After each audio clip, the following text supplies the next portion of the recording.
Friends, திலகா கிச்சனில் இருந்து திலகா பேசுகிறேன். இன்றைக்கி நம்ம பப்பாளி ஜூஸ் போட போகிறோம்.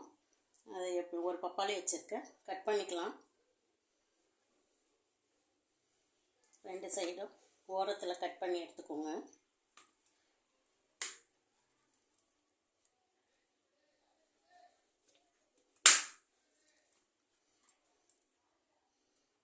இந்த மாதிரி கட் பண்ணி எடுத்துக்கலாம். விதையே காணுங்க. ஆம்பளை பப்பாளி பொம்பளை. அப்புறம் நான் ஒன்று சொன்னால் கோச்சிப்பீங்க.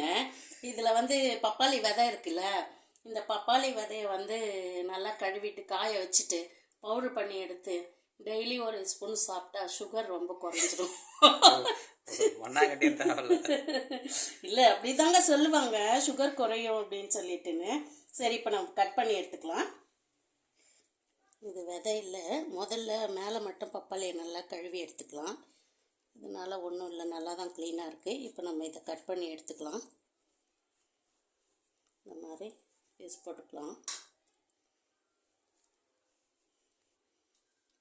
பப்பாளி இந்த மாதிரி கட் பண்ணி எடுத்துக்கலாம். ஈஸியாக வந்துடும். இந்த மாதிரி தோலை வந்து மேலே மட்டும் எடுத்தோம்னா பீஸ் அப்படியே விழுத பாருங்கள், ஈஸியாக இருக்கும். ஓகே, இந்த மாதிரி பண்ணும்போது நம்மளுக்கு வேஸ்ட் ஆகாதுங்க. இப்படி வச்சிங்கன்னா அதுவே விழுந்துடும். நல்லா இருக்குல்ல? பப்பாளி கட் பண்ணி வச்சுட்டேன். இந்த மாதிரி குட்டி குட்டியாக கட் பண்ணி வச்சுக்கோங்க.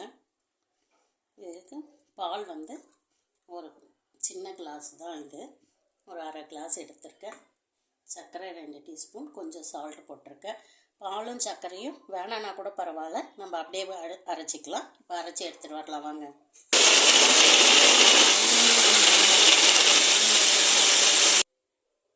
இதை வெடிக்கட்டெல்லாம் வேண்டாம், அப்படியே சாப்பிட்லாம்.